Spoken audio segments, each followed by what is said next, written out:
ప్రైజ్లో మొదటిగా సాక్షిగా నిలబెట్టిన దేవుని వందనాలు తెలియజేసుకున్నాను.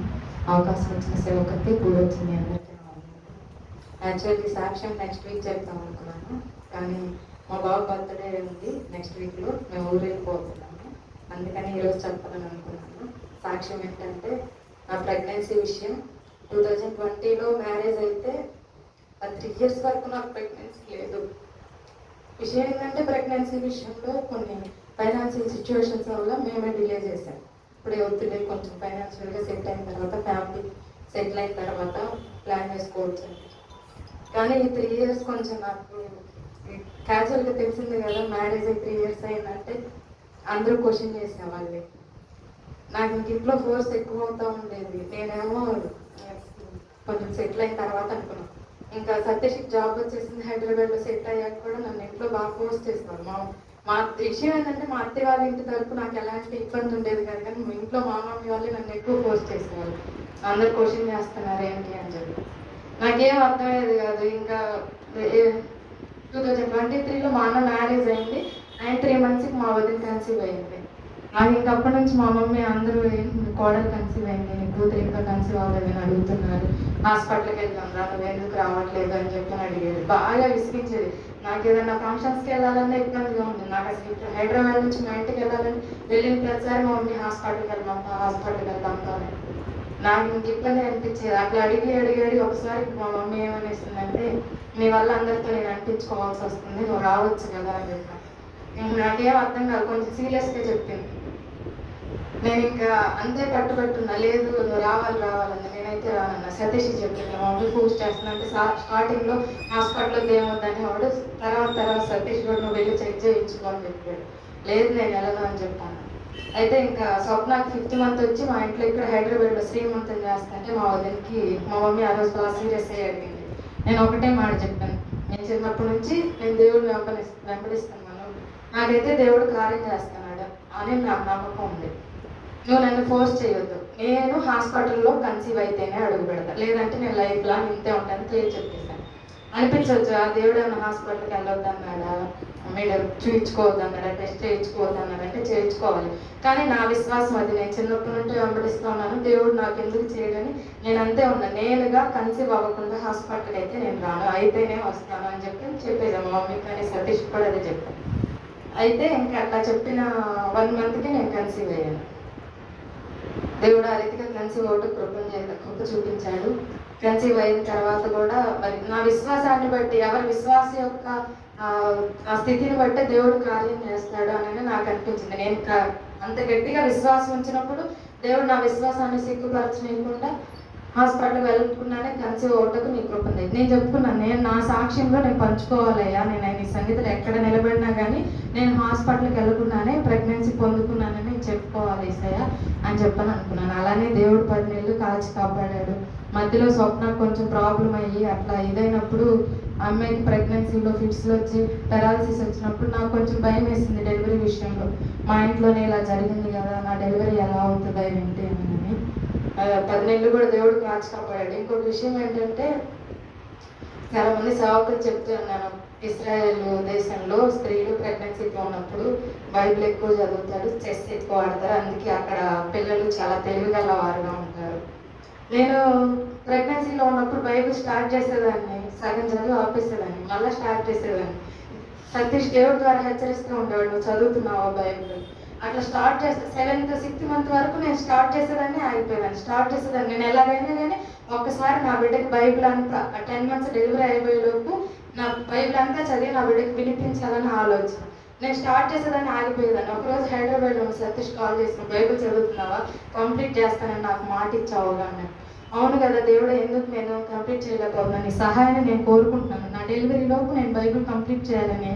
డెలివరీ కాదు సతీష్, నేను ఏం చెప్పానంటే దేవుడి సహాయంతో నేను 66 రోజుల్లో 66 పుస్తకాలు చదివి కంప్లీట్ చేస్తానని చెప్పి నేనైతే చెప్పే మాట ఇచ్చాను.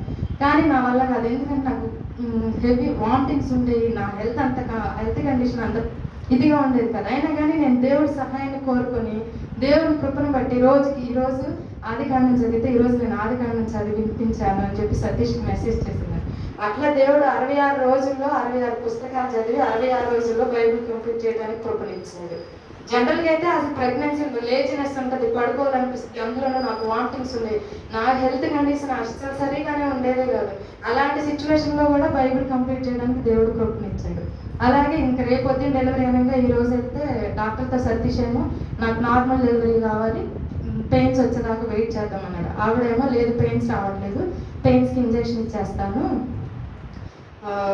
ప్రాబ్లం ఏమి ఉండదు, మళ్ళీ లేట్ చేస్తే పెయిన్స్ రావచ్చు కానీ ఉమ్మనీరు తక్కువ ఉంది కాబట్టి సి సెక్షన్ అవ్వచ్చు, కాబట్టి రేపు ఇచ్చేద్దాం రండి అని చెప్పానని అన్నాను. సరే అని చెప్పిన తర్వాత అక్కడ ఏదో బేబీకి హార్ట్ బీట్ టెస్ట్ అవి చేస్తే నర్స్ నన్ను ఒక రూమ్లోకి తీసుకెళ్ళింది. ఆవిడ తెలిసిన ఆవిడ మరి పాజిటివ్ వేలో చెప్పిందో నెగిటివ్ వేలో చెప్పిందో నాకైతే తెలియదు, కానీ నువ్వు నార్మల్ డెలివరీకి సపోర్ట్ చేయలేవు, నువ్వు ఇబ్బంది పడలేవు అని చెప్పి నన్ను, అది మరి నెగిటివ్గా తీసుకోవాలో పాజిటివ్ తీసుకోవాలో నాకైతే తెలియదు, కానీ నన్ను కొంచెం ఇన్ఫ్లుయెన్స్ చేసింది. నాకు భయం వేసింది, ఇంకా ఏంటి ఈవిడ ఇలా చెప్పింది, నేను నిజంగానే చేయించుకోలేనా నార్మల్, మా వాళ్ళేమో సి సెక్షన్ వద్దన్నారు. నేను 9 నెలలు ఒకటే ప్రార్థన, నాకు స్వప్న శ్రీమంతం 5వ నెలలో ఫిలిప్ అన్న వాళ్ళు రావడానికి కుదరకపోతే సతీష్ మెసేజ్ పంచుకుంటా ఒక ప్రెగ్నెంట్ లేడీ లేదా ఒక పిల్లలు కలిగిన లేడీ ఎలా ప్రార్థించాలని ఒక 7 పాయింట్స్ ఎత్తి చెప్తే ఆ 7 పాయింట్స్ గురించే నేను ప్రార్థన చేసుకుంటా ఉండేదాన్ని. ఎనీ టైం మార్నింగ్ అవును ఈవినింగ్ అవును, బిడ్డ విషయం బిడ్డ మీద చేసుకుని నేను అలా ప్రార్థన చేసుకుంటానే ఉండేదాన్ని. మరి నేను 9 నెలలు నాకు నార్మల్ కావాలని ప్రార్థన చేశాను కదా, దేవుడు ఎందుకు ఇప్పుడు వీళ్ళు ఎందుకు నన్ను ఎట్లా ఇన్ఫ్లుయెన్స్ చేస్తున్నారు కదా, నాకు భయం వేసి ఇంటికి వెళ్ళిన తర్వాత నేను కేర్ చేశాను మా మమ్మీ వాళ్ళ దగ్గర. వాళ్ళేం భయపడుతున్నారు, ఏంటి పిల్లలు అసలు నార్మల్ డెలివరీ చేయించుకుంటారా లేదని. నాకేమో నా లైఫ్లో నేను ఇంతవరకు అది ప్రెగ్నెంట్ అయ్యాక తప్ప నేను పుట్టినప్పటి నుంచి ఎప్పుడు హాస్పిటల్కి వెళ్ళలేదు. దేవుడు ఇచ్చిన కృప అది నాకు ఎలాంటి అనారోగ్యం లేకుండా ఏదైనా వచ్చినా చిన్న చిన్నగా ఇంట్లోనే ఏదో ట్యాబ్లెట్స్ ద్వారా క్యూర్ అయిందే తప్ప నేను హాస్పిటల్కి వెళ్ళింది లేదు. ఏంటి ఇలా చెప్తున్నారు అని చెప్తాను, నేను ఏడ్చాను. నైట్ అంతా కూడా ప్రార్థన చేస్తే సతీష్ దగ్గర కూడా చెప్తున్నాడు, డెలివరీ టైంలో నువ్వు నా దగ్గర నన్ను ఎందుకు వాళ్ళ ఆ నర్స్ అలా చెప్పడం అనేది నాకు బాగా హార్ట్లో పడిపోయి భయం వేసింది. ఇంకా జరిగిన తర్వాత నెక్స్ట్ డే హాస్పిటల్కి వెళ్ళాము. వాళ్ళు పెయిన్స్ రావడానికి ఇంజెక్షన్ ఇచ్చారు, 11కి అట్లా ఇచ్చేసారు. ఇంకా నాకు ఒక 1 అవర్ తర్వాత అట్లా పెయిన్స్ స్టార్ట్ అయినాయి. ఇంక నేను తీసుకోలేకపోతున్నాను, నేను ఎప్పుడు అసలు పెయిన్ అనుభవించలేదు, నా వల్ల కావట్లేదని నేను ప్రార్థన చేసుకుంటూ మా మమ్మీని అడుగుతున్నా, మమ్మీ నాకు పెయిన్స్ బాగా వస్తున్నాయి, నేను తట్టుకోలేకపోతున్నాను, మనం ఇంటికి వెళ్ళిపోదామని చెప్పి డాక్టర్కి రేపు వస్తానని చెప్పు అంటున్నా. మా మమ్మీ అలా కాదు, ఇంజెక్షన్ చేసాక ఇంటికి అలా వెళ్తాం, లేదు లేదు ఉండాల్సిందా అని. ఇంకా అట్లా 1 or 2 అలా అవుతుంది, నాకు హెవీ పెయిన్స్ వస్తున్నాయి, నేను తట్టుకోలేకపోతున్నా, ఏమర్థం కాదు. మా మమ్మీ చేస్తున్నా, అక్కడ హాస్పిటల్ స్టాఫ్ వస్తే ఇక్కడ మెడికల్ ఫీల్డ్లో చాలా మంది ఉన్నారు, ఆ పెయిన్ తట్టుకోలేక నేను వాళ్ళని కూడా 2-3 నర్సుల్ని తిట్టేసేసాను. ఎందుకు అసలు నాకు సపోర్ట్ చేయట్లేదు, నా ప్రాబ్లం అర్థం చేసుకోవట్లేదు ఏంటి, నాకు అసలు బాగా ఇబ్బంది అయిపోయింది. ఇంకా అలా జరుగుతూ ఉన్నాను. వీళ్ళేమో వెళ్ళిపోయారు. మా మమ్మీ ఒకటే అన్న, అసలు నువ్వు మమ్మీవేనా, ఎందుకు నన్ను ఎంత ప్రాబ్లం చేస్తున్నావు, నువ్వు నన్ను పట్టించుకోవేంటి అని చెప్పి నేను వాళ్ళందరినీ ఎవరు వస్తే వాళ్ళని తిట్టేస్తున్నాను. సతీష్ ఏమో బయట ఉండి లేనని చెప్పిస్తున్నాడు, ఎక్కడ వస్తే నేను సి సెక్షన్ కావాలని అడుగుతానని. మా మమ్మీ చెప్తున్నాను, నేను పెయిన్స్ తట్టుకోలేకపోతున్నాను, నా వల్ల కాదు, నాకు సి సెక్షన్ చేయించేసేయండి అది ఇది అని చెప్పని అరిచేస్తున్నాను. మా పెద్దమ్మ వాళ్ళు మా అత్తయ్య వాళ్ళు అందరూ వచ్చి చెప్తున్నారు, అయినా నేను వినట్లేదు. ఇంకా నా వల్ల కావట్లేదు. మధ్యలో నేను బాగా ఓవర్ పెయిన్ ఫీల్ అయిపోతున్నాను. స్వప్న కూడా అట్లా ఓవర్గా పెయిన్ ఫీల్ అయ్యి అట్లా అవ్వడం వల్ల ఆమెకి పెరాలసిస్ వచ్చింది, ఫిట్స్ వచ్చినాయి. నాకు భయం వేస్తుంది, ఎక్కడ నేను నా కంట్రోల్ తప్పితే నాకు కూడా అలాంటి సిచ్యువేషన్ వస్తుందా, ఆమె అసలు చనిపోయి బ్రతికింది కదా, ఎక్కడ నేను అలాంటి సిచ్యువేషన్లోకి వెళ్తానా అనేది నేను నా బాడీ నేను కంట్రోల్లో చేసుకుంటాను. ఇంకా నాకు ఈ అందరి మీద విరక్తి వచ్చేసింది. సతీష్ అండి, మా మమ్మీ ఏంటి, మా అన్నయ్య వాళ్ళు ఏంటి, ఎవ్వరు కూడా ఈ పెయిన్లో నన్ను పట్టించుకోవట్లేదు. నేను ప్రార్థన చేసుకుంటున్నాను, అందరూ వచ్చేమో అమ్మ అమ్మ అమ్మ అని అరుస్తుంటే ఏసయ్య ఏసయ్య అనుకోమంటున్నాడు. నేను పొద్దున్న నుంచి ప్రార్థన చేస్తున్నా, ఏసయ్య ఏసయ్య అని అనుకుంటున్నాను, కానీ దేవుడు నాకు కొంచెం కూడా హెల్ప్ చేయట్లేదు. ఏంటి నేను అనుకుంటానే ఉన్నాను, నేను అమ్మ అమ్మ అన్నట్లా ఏసయ్య అని అంటున్నాను, ఏంటి దేవుడు అసలు సహాయం చేయట్లేదు అని. ఇంకెట్లా వీళ్ళు ప్రార్థన చేస్తూ ఉన్నారు. సతీష్ అయితే అసలు పెయిన్స్ చూడకుండా ఇంటికి వెళ్ళి ప్రార్థన చేస్తూ ఉన్నాడు. ఇంక నేనేం చేస్తున్నాను, నాకు ఇంక నా పేషెన్సీ అయిపోయింది, నాకు తట్టుకోలేకపోతున్నాను. ఏం చేశానంటే నేను ప్రార్థన చేసుకుంటున్నాను, ఏసయ్య నేను చిన్నప్పటి నుంచి నాకు చదవటం వచ్చిన కాడ నుంచి ఈ రోజు వరకు నేను బైబిల్ చదవటం రాలేదు, మానలేదు. నేను ప్రార్థన చేయటం నేర్చుకున్న దగ్గర నుంచి ఈ రోజు వరకు నేను ప్రార్థించటం మానలేదు. నువ్వెందుకు నాకు సహాయం చేయవు, ఈ లోకంలో వీళ్ళందరినీ నమ్ముకుంటే వీళ్ళందరూ వదిలేసి వెళ్ళిపోయారు, నువ్వు వీళ్ళందరిలా కాదు కదా, నువ్వు న్యాయవంతుడు కదా, నువ్వు నిజంగా నేను నమ్ముకున్న దేవుడు, నువ్వు నిజమైన దేవుడు అని నాకు నమ్మకం ఉంది. నాకు 15 minutesలో నాకు ఈ పెయిన్ నుంచి రిలీఫ్ రావాలి అని చెప్పని ఒక ప్రార్థన చేసుకున్నాను. చేసుకున్న తర్వాత ఇంకా నర్సులు వాళ్ళు వచ్చి చెక్ చేస్తున్నారు. ఇంత పెయిన్లో కూడా నాకు వచ్చిన డౌట్ ఏంటి, నేను ఇంత పెయిన్ పడుతున్నాను, 9 నెలలు అడిగాను నేను అబ్బాయి కావాలని, ఎక్కడ అమ్మాయి పుడితే మళ్ళీ నాకు ఈ పెయిన్ అనుభవించాల్సి వచ్చిందని నేను అడిగాను. నాకు ఇంకొకసారి ఈ పెయిన్ అనుభవించే కెపాసిటీ అయితే నాకు లేదు, కాబట్టి నాకు అబ్బాయే కావాలి. అమ్మాయి పుడితే మళ్ళీ నేను అనుభవించాలి. నేను అంత పెయిన్లో అంత బాధలో ఉండి కూడా నాకు అబ్బాయి కావాలి అని చెప్పి ప్రార్థన చేశాను. అట్లా నేను ప్రార్థన చేసుకుని 15 minutesలో నాకు డెలివరీ కావాలనగానే 5 minutesలో వచ్చి నర్సెస్ వీళ్ళందరూ నన్ను డెలివరీ థియేటర్కి తీసుకెళ్లారు. డాక్టర్ రావడం కూడా లేట్ అయిపోయింది. 10 minutesలో నాకు డెలివరీ అయిపోయాను. ఇంకా నేను దేవుడిని అడిగాను, 15 minutesలో నాకు రిలీఫ్ కావాలని అడిగాను. 10 minutesలో డెలివరీ అయిపోయింది. డాక్టర్ రాకముందే నాకు ఇట్లా బేబీ కొంచెం బయటకు రావడము, ఇంకా డాక్టర్ వచ్చిన తర్వాత తీసేయడము జరిగింది. అయితే అయిన వెంటనే జనరల్గా చెప్తారంట అబ్బాయి పుట్టాడు అని చెప్పని. నేనైతే వాళ్ళని అడగలేదు, వాళ్ళు నాకు చెప్పలేదు. బేబీని బయటికి తీసుకెళ్ళి వెయిట్ వేసి క్లీన్ చేయడం చేస్తున్నారు, ఎవరు చెప్పట్లేదు. అడగాలంటే ఎక్కడ అమ్మాయి అంటారేమో నాకు భయం వేసి నేను వాళ్ళని అడగట్లేదు కాన్షియస్లో ఉన్నా కూడా.